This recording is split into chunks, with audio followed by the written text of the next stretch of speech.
Vaidyanathan sir, good morning, स्वागत है आपका। सबसे पहले सर बहुत बहुत बधाई। एक लॉन्ग अवेटेड मर्जर, एक बड़ी एंटिटी आपने दोनों ही कंपनियों को, आईडीएफसी लिमिटेड और आईडीएफसी फर्स्ट बैंक को मिलाकर करने की जो कोशिश की है वो अब कामयाब होती हुई दिख रही है। बहुत बहुत बधाई sir. Thank you very much, we are all very happy.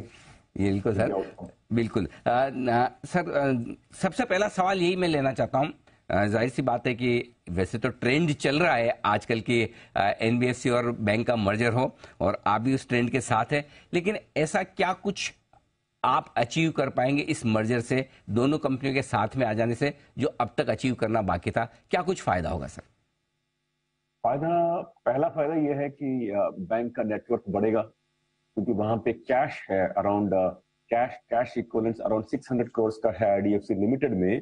जब मर्जर होगा तो बैंक में आ जाएगा। और दूसरा है कि क्योंकि हम 266 करोड़ शेयर्स कैंसिल कर रहे हैं, लेकिन 248 करोड़ मतलब उससे कम 16 करोड़ शेयर कम इश्यू करेंगे, उससे एक बुक वैल्यू पर शेयर बढ़ता है। बुक वैल्यू पर शेयर आईडीएफसी बैंक का 5% बढ़ेगा।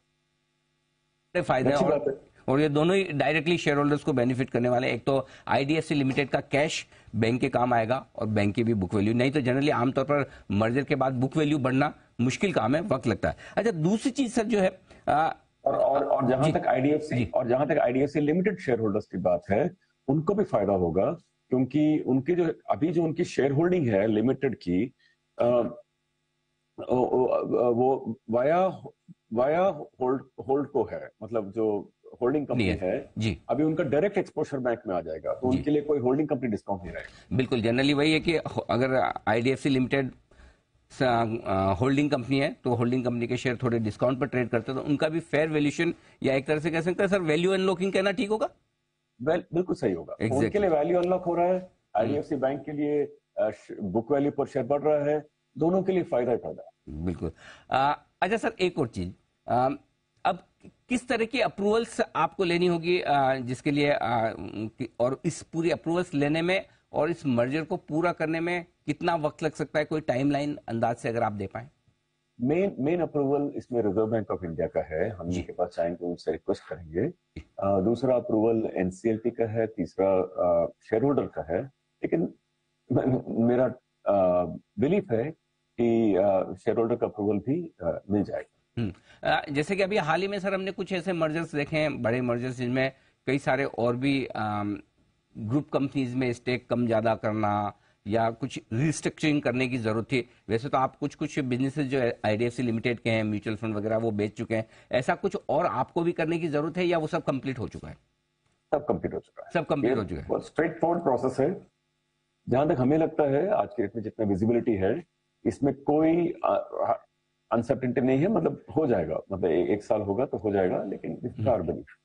अच्छा सर, अब नई एंटिटी का मैनेजमेंट स्ट्रक्चर किस तरह का होगा? मतलब क्या, कौन लोग होंगे जो मैनेजमेंट में रहेंगे एक्टिवली, की मैनेजमेंट में कौन होगा, ये मैं समझना चाहता हूँ। सवाल अच्छा है, लेकिन जो बैंक का जो टीम है, जो बिजनेस है, तो मेन बिजनेस जो हो रहा है बैंक में ही हो रहा है जी। लिमिटेड में पहले एएमसी था, वो बिक चुका है।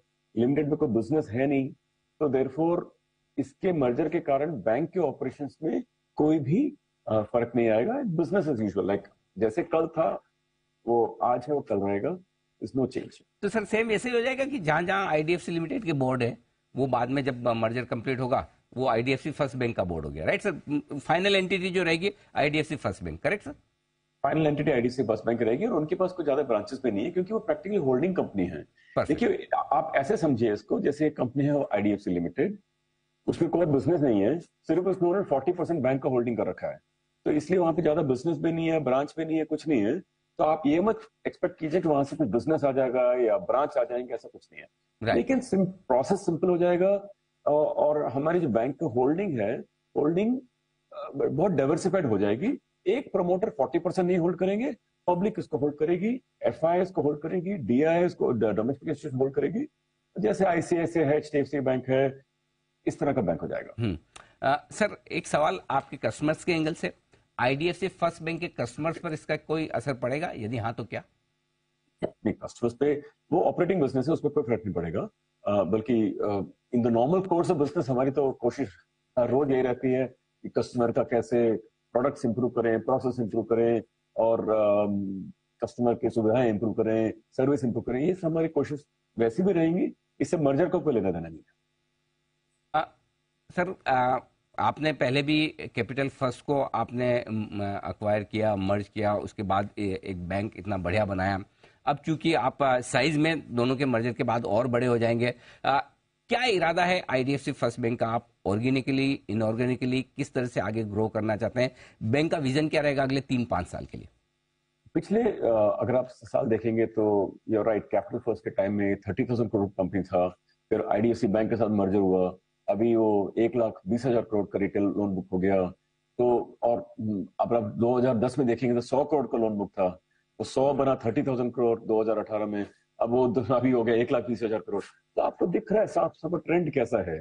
तो मेरे हिसाब से अभी आप देखिए आईसीआईसीआई बैंक को, okay, when in 2007 ICICI Bank's loan book was 1,60,000 crores. HDFC Bank loan book touched 1,60,000 crores in 2010 और 11. अभी देखिए 12-13 साल बाद उनके लोन बुक कितनी हो गई है? 10 लाख करोड़ की हो गई, ICICI के हो गए। तो मेरे कहने का मतलब है कि इंडिया का अपॉर्चुनिटी ऐसा है, जो आज हमारा 1.6 लाख करोड़ का लोन बुक है, वैसे ही आप लॉन्ग टर्म में देखें, 10 साल बाद उठ के देखें, तो you will be quite surprised. I am sure, और आप उस डायरेक्शन में आगे बढ़ेंगे। सर इरादा वही है कि एक उसी तरह का बड़ा उस साइज का बैंक बनाने का? देखिए इंडिया में 100%, देखिए इंडिया में जब आप नाम सुनते हैं आईसीआईसीआई बैंक, एचडीएफसी बैंक, ये वंडरफुल इंस्टीट्यूशंस हैं, एक रेस्पेक्ट है, एक इंडिया के प्राइड मैं कहूंगा इन बैंक्स को। तो ये आईडीएफसी बैंक और इंडिया में अपॉर्चुनिटी भी इतनी अच्छी है, मुझे लगता है कि आपने हमारे बैंक को भी ऐसे ही अपॉर्चुनिटीज मिलेंगी, क्योंकि डाइवर्सिफाइड इंस्टीट्यूशनल बेस है, एफआईआई से इन्वेस्ट करेंगे, डीआईआई इन्वेस्ट करेंगे, पब्लिक की शेयर होल्डिंग है, गुडविल अच्छा है, बैंकिंग लाइसेंस अच्छा है, प्रोडक्ट सूट बहुत अच्छा है, ब्रांड इमेज अच्छा है, तो बेस्ड लायबिलिटीज बेस बहुत अच्छा है। तो बेसिकली एक फाउंडेशन बैंक का बहुत अच्छा है। अब इसको अगर हम डिस्टर्ब ना करें और अगले 10 साल देखें, तो क्यों नहीं है आईसीआईसीआई बैंक, एचडीएफसी बैंक, इनके जैसा ही बैंक है। Perfect sir. वैसे मुझे तो पूरा कॉन्फिडेंस है, लेकिन फिर भी हमारे दर्शकों के लिए मुझे ये सवाल आपसे पूछना है कि पूरे मर्जर के बाद भी जो आईडीएफसी फर्स्ट बैंक की कमान जो है, लीडरशिप है, एमडी सीईओ के तौर पर आप ही के हाथों में रहेगी, आपकी एबल लीडरशिप में रहेगी, ये मैं श्योर हो सकता हूँ? बैंक में मेरे सिवाय भी और भी बहुत सारे लोग हैं। हमारे लीडरशिप में हमारे एक नए एग्जीक्यूटिव डायरेक्टर अपॉइंट हुए, mister Madhivanand, he has come on the board of the bank. और हमारे जो लीडरशिप हैं, और भी लीडर्स सारे हैं, बैंक को चला रहे हैं, बट मैं तो स्पोक्स पर्सन हूँ। But yeah in terms of leadership also, yes, of course, needless to say, short question is that over the next foreseeable future with the same energy and drive अगले 10 साल में चलाएंगे, और आप देखिए this bank will be an amazing bank. नहीं sir, बिल्कुल। और आईसीआईसीआई बैंक से निकलकर आपने एक जो इंस्टीट्यूशन बनाई, चाहे वो एनबीएफसी की हो, चाहे बैंक की, और इस लेवल तक लेकर आए आपकी लीडरशिप। और सबसे बड़ी बात है, अभी उम्र आपके साथ में, आप काफ़ी यंग भी हैं, तो आई एम श्योर एक और ऐसी इंस्टीट्यूशन आपके लीडरशिप में बनेगी जो एचडीएफसी और आईसीआईसीआई बैंक जैसी एक रेस्पेक्ट, क्रेडिबिलिटी रखे।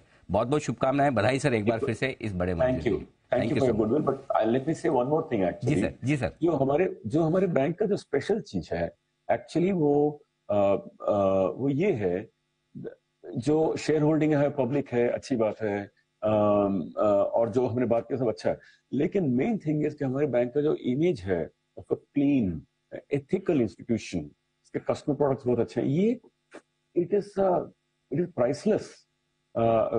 हमें उससे बहुत एक we get a satisfaction from that.